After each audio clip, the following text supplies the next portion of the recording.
Assalamualaikum warahmatullahi wabarakatuh. Selamat pagi anak-anak.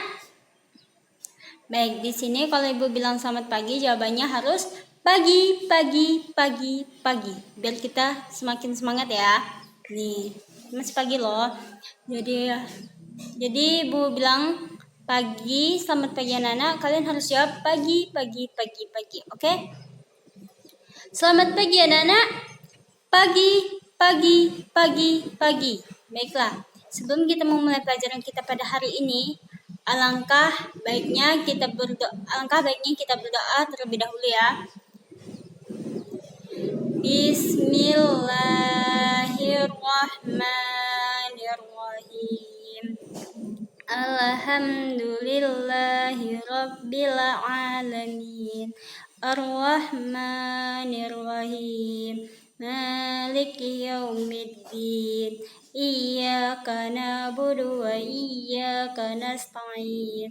Ihdinas siratal mustaqim.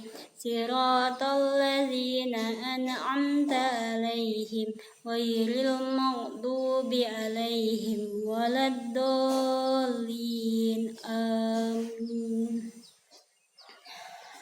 Alhamdulillah. Dan sekarang ibu mau mengabsen ya. Coba kalian amati dan perhatikan teman-teman di samping kanan kalian, samping kanan kiri kalian. Apakah ada yang tidak masuk hari ini? Siapa? Oh, Tomo dan Bella. Ada apa? Tomo kenapa ya? Ada suratnya?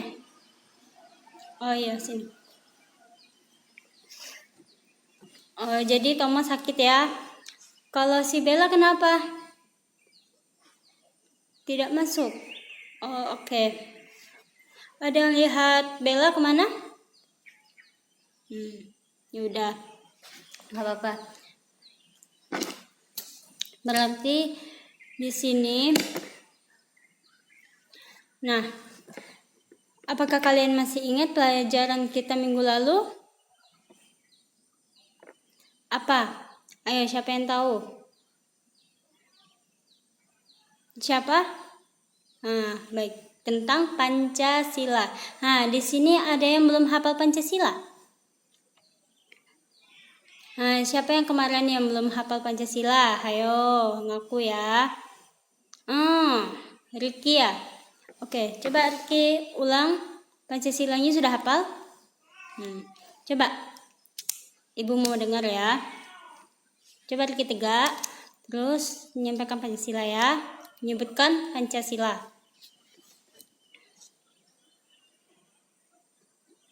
Ya, bagus sekali Riki. Kamu sudah hafal. Di sini siapa lagi yang belum hafal selain Riki? Riki sudah hafal ya, pintar. Berarti dia ada niat ingin menghafal Pancasila, itu wajib kita hafal ya. Nah, di sini siapa lagi yang belum?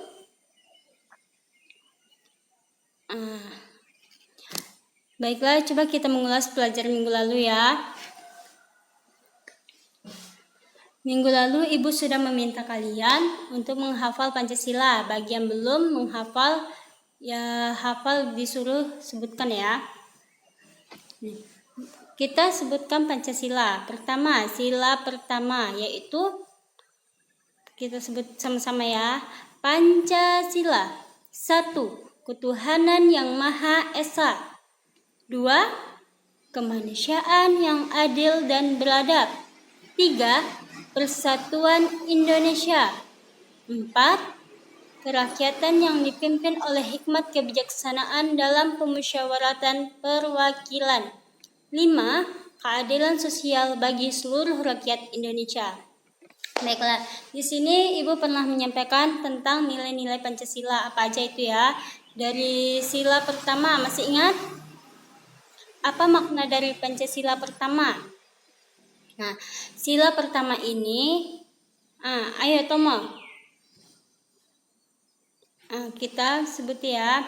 Sila pertama ini adalah artinya setiap warga negara Indonesia mempunyai dan harus bertakwa kepada Tuhan sesuai dengan kepercayaannya masing-masing. Jadi tidak boleh saling memaksakan. si ini harus masuk dengan ini, yang beragama Islam harus masuk ke Kristen, dan Kristen masuk ke agama Islam, itu tidak boleh ya untuk memaksakannya. Sila kedua artinya apa? Nah, artinya betul sekali, artinya setiap manusia memiliki derajat yang sama untuk kedamaian negara. Dan sila ketiga ketiga apa? Ayo, siapa yang tahu? Kemarin kita sudah belajar ya. Nah, ayo Bella. Siapa? Mirip Bella. Anggi, oh ya, Anggi. Nah, ayo Anggi, siapa? Apa Anggi? Sila ketiga artinya? Sila ketiga. Nah, betul sekali. Sila ketiga artinya Sila ketiga artinya Persatuan Indonesia. Warga negara harus menempati persatuan dan kepentingan negara dari negara masing-masing. Oke? Jadi, lanjut aja ya. Sila keempat, apa artinya? Warga, jadi artinya, ya betul. Warga negara tidak bisa memaksakan kehendak pada orang lain dan harus mengutamakan kepentingan orang lain. Jadi tidak boleh egois ya. Jadi dalam negara kita tidak boleh ada yang egois. Oke? Sila kelima artinya apa? Nah, ya ada yang tahu? Nah, coba kamu. Ya, betul. Nah, lihat catatannya. Oke, nggak apa-apa. Sila kelima artinya warga negara mengembangkan perbuatan luhur dengan cara kekeluargaan. Oke, dengan cara gotong royong dan bersikap adil. Oke, jadi tidak boleh kita manusia harusnya saling bergotong royong dan bersikap adil dalam kehidupan.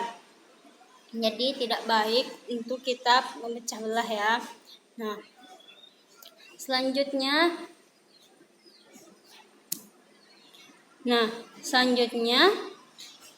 siapa yang tahu materi kita hari ini?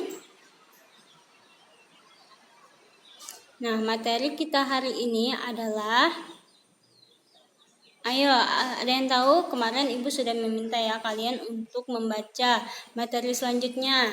Ayo, siapa yang tahu? Oke. Riki ya? Oh, Riki, apa? Bagus sekali. Berarti kamu sudah baca ya, ini pintar. Ayo. Jadi pembelajaran kita hari ini adalah sistem pembagian kekuasaan di Indonesia. Di sini kalian sudah membacanya ya.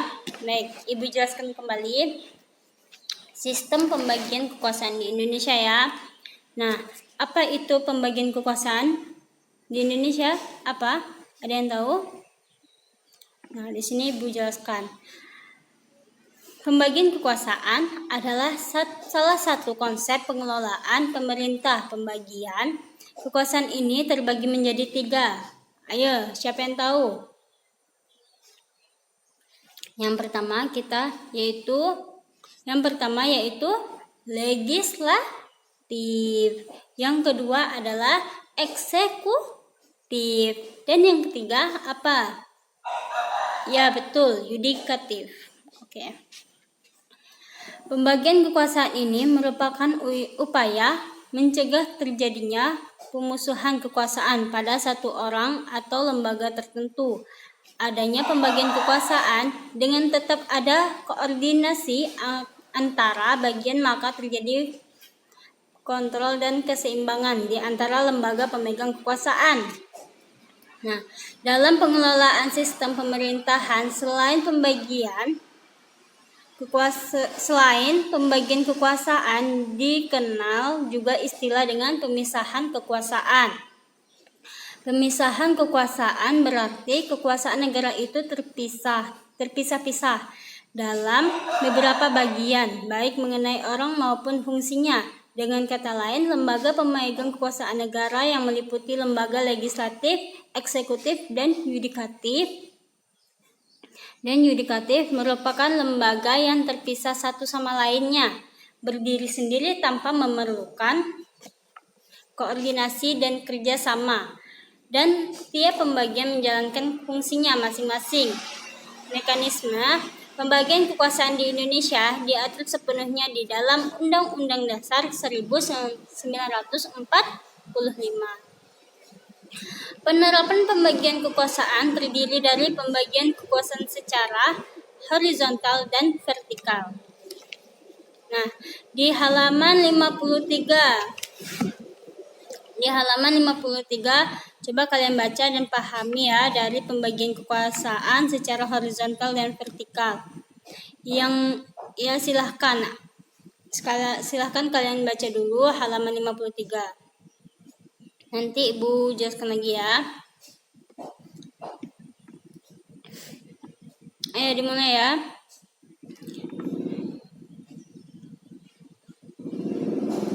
Nah, apakah sudah kalian baca? Nah, Ibu sedikit jelaskan lagi di halaman 53 itu. Di dalam pembagian kekuasaan horizontal, pembagian kekuasaan ini pada pemerintah pusat mengalami pergeseran setelah terjadinya amandemen terhadap Undang-Undang Dasar 1945. Pergeseran yang dimaksud adalah pergeseran klasifikasi kekuasaan negara yang umumnya terdiri atas 3 jenis. Nah, 3 jenis kekuasaan itu seperti kekuasaan legislatif ya, eksekutif, dan yudikatif. Oke. 3 jenis kekuasaan dan menjadi 6 jenis kekuasaan yang kalian baca tadi itu ya. Pertama apa anak? Nah, 1 kekuasaan konstitutif yaitu atau MPR ya, MPR. Yang kedua, kekuasaan eksekutif atau kekuasaan presiden. Nah, yang ketiga adalah kekuasaan legislatif atau disebut dengan DPR. Dan yang keempat adalah yudikatif, yaitu mahkamah dan yaitu MA atau MK. Dan yang kelima adalah kekuasaan eksaminatif. Maaf. Yang kelima adalah kekuasaan eksaminatif atau inspektif atau disebut dengan BPK. Oke. Nah, yang keenam adalah kekuasaan moneter. Oke. Nah, untuk lebih lanjutnya agar kalian tidak boring ya dalam kelas ini, Ibu mau menampilkan sebuah video tentang sistem pembagian kekuasaan di Indonesia. Nah, coba kalian perhatikan dan nanti jika ada yang ingin bertanya silahkan bertanya ya tentang video ini ya. Nah, Ibu tampilkan. Halo semuanya, terima kasih sudah mengklik video ini. Saya Heri Gunawan dan ini adalah video pembelajaran dari Ruang Belajar.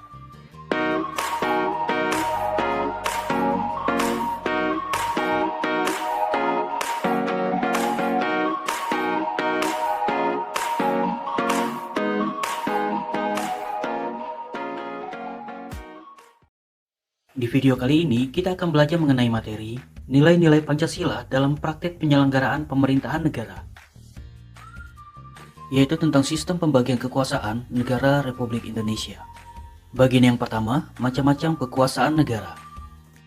Pasti akan muncul pertanyaan, kekuasaan itu apa sih?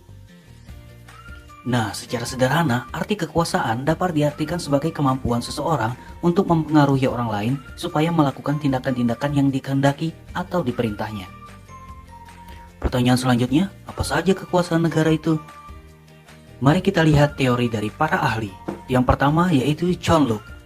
Menurut John Locke, kekuasaan negara dapat dibagi menjadi 3 macam, yaitu kekuasaan legislatif, kekuasaan eksekutif, dan kekuasaan federatif. Kekuasaan legislatif, menurut John Locke, yaitu kekuasaan yang membuat atau membentuk undang-undang. Kemudian kekuasaan eksekutif, yaitu kekuasaan untuk melaksanakan undang-undang, termasuk kekuasaan untuk mengadili setiap pelanggaran terhadap undang-undang tersebut. Sedangkan kekuasaan federatif, menurut John Locke, yaitu kekuasaan untuk melaksanakan hubungan dengan luar negeri. Kemudian, pendapat-pendapat John Locke tersebut disempurnakan lagi oleh Montesquieu. Menurut Montesquieu, kekuasaan legislatif yaitu kekuasaan untuk membentuk atau membuat undang-undang, sama seperti John Locke. Kemudian kekuasaan eksekutif yaitu kekuasaan untuk melaksanakan ketentuan undang-undang tersebut. Kemudian kekuasaan yudikatif menurut Montesquieu yaitu kekuasaan untuk mempertahankan undang-undang, termasuk kekuasaan untuk mengadili setiap pelanggaran undang-undang. Nah, seperti yang dijelaskan tadi, pendapat dari Montesquieu ini adalah merupakan penyempurnaan dari pendapat John Locke. Kekuasaan federatif oleh Montesquieu dimasukkan ke dalam kekuasaan eksekutif. Fungsi mengadili dijadikan kekuasaan yang berdiri sendiri. Ketiga kekuasaan tersebut dilaksanakan oleh lembaga-lembaga yang berbeda yang sifatnya terpisah. Teori ini kemudian disebut trias politika. Selanjutnya kita masuk di bagian yang kedua, konsep pembagian kekuasaan di Indonesia. Bagaimana sih konsep trias politika di Indonesia? Yang pertama adalah lembaga eksekutif. Di dalamnya ada presiden dan wakil presiden, dan lembaga kementerian dan non-kementerian. Yang kedua, lembaga legislatif. Di dalamnya ada MPR dan DPR. Dan yang ketiga, lembaga yudikatif. Di dalamnya Mahkamah Agung, Mahkamah Konstitusi, dan Komisi Yudisial. Lalu, apa sebenarnya konsep pemisahan dan pembagian kekuasaan itu? Kusnardi dan Ibrahim. Menurut mereka, istilah pemisahan kekuasaan dan pembagian kekuasaan merupakan dua istilah yang memiliki pengertian yang berbeda. Menurut mereka, pemisahan kekuasaan berarti kekuasaan negara itu terpisah-pisah dalam beberapa bagian, baik mengenai organ maupun fungsinya. Artinya, lembaga eksekutif, legislatif, dan yudikatif merupakan lembaga yang terpisah, berdiri sendiri tanpa memerlukan koordinasi kerjasama. Sedangkan pembagian kekuasaan menurut mereka adalah membagi kekuasaan negara dalam beberapa bagian, yaitu legislatif, eksekutif, dan yudikatif, tetapi tidak terpisahkan. Yang artinya, di antara bagian-bagian ini dimungkinkan adanya koordinasi dan kerjasama, adanya sebuah sistem, saling membutuhkan, melengkapi, dan mengawasi jalannya sebuah pemerintah negara. Lalu, bagaimana dengan sistem kekuasaan di Indonesia? Mekanisme pembagian kekuasaan di Indonesia diatur sepenuhnya di dalam Undang-Undang Negara Republik Indonesia tahun 1945. Penerapan pembagian kekuasaan di Indonesia terdiri atas dua bagian, pembagian kekuasaan secara horizontal dan pembagian kekuasaan secara vertikal. Pembagian kekuasaan horizontal. Berdasarkan Undang-Undang Dasar Negara Republik Indonesia tahun 1945, secara horizontal, pembagian kekuasaan negara dilakukan pada tingkat pemerintahan pusat dan pemerintahan daerah, yang masing-masing di dalamnya terdapat 3 jenis kekuasaan inti, yaitu eksekutif, legislatif, dan yudikatif. Pembagian kekuasaan secara vertikal. Pasal 18 ayat 1 Undang-Undang Dasar Negara Republik Indonesia tahun 1945 menyatakan bahwa Negara Kesatuan Republik Indonesia dibagi atas daerah-daerah yang tiap-tiap daerah provinsi, kabupaten, dan kota mempunyai pemerintahan daerah yang diatur dengan undang-undang. Berdasarkan ketentuan tersebut, pembagian kekuasaan secara vertikal di Indonesia berlangsung antara pemerintahan pusat hingga pemerintahan daerah.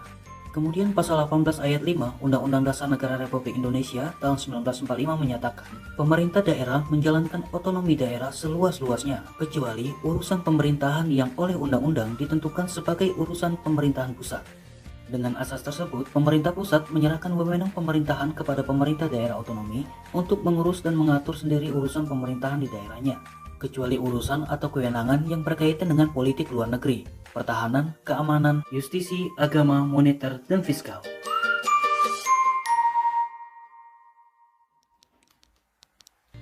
Demikian video pembelajaran kali ini. Terima kasih sudah menyaksikan dan jangan lupa subscribe channel ini dan nyalakan tombol notifikasinya untuk mendapatkan video-video pembelajaran selanjutnya.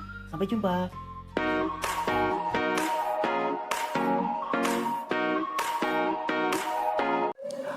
Baiklah, setelah kalian menonton video tadi, Ibu minta kalian membagi kelompok ya.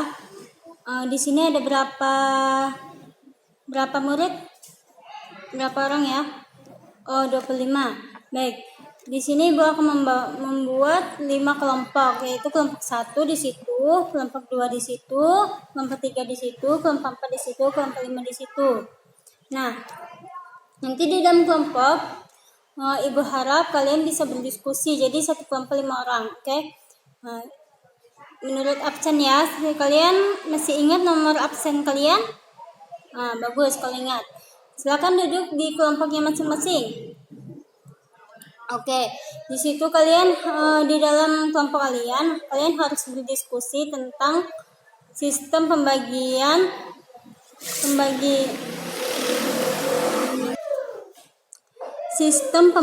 kekuasaan di Indonesia. Baik. Kalian berdiskusi nanti, setelah kalian berdiskusi nanti kelompok 1 memberi jawaban untuk kelompok 2 memberi jawaban kelompok 3, kelompok 3 keempat, 4 kelima. Oke? Nah, Ibu tunggu ya hasilnya, Ibu pantau dari sini. Oke, silakan. Baik, apa sudah selesai anak-anak? Oke. Nanti tugas itu kalian bacakan di forum kelompok kalian sendiri ya, tukar-tukaran ya. Oke, silakan ditukar. Nah, silakan kelompok 1, kelompok 2, kelompok 3 nanti mempresentasikan di mejanya masing-masing ya. Oke, silakan. Dimulai dari kelompok 1. Oke, kelompok 1. Baik, alhamdulillah sudah semua ya. Sudah semua. Jadi kertasnya Ibu minta kumpulkan di meja. Semuanya ya. Baik, oke. Setelah itu, Ibu minta pembelajaran selanjutnya, Ibu minta kalian membaca materi yang akan datang dan memahami pembelajaran tersebut. Oke. Mari kita akhiri dengan pembelajaran hari ini dengan hamdalah. Alhamdulillahirabbil alamin. Terima kasih semuanya. Ketua kelas silakan pimpin doa. Bismillahirrahmanirrahim. Rabbi shrah li sadri wa yassir li amri wahlul 'uqdatam min lisani yafqahu qawli. Amin. Baik, alhamdulillah. Ya Allah. Oke. Ibu akhiri, wassalamualaikum warahmatullahi wabarakatuh.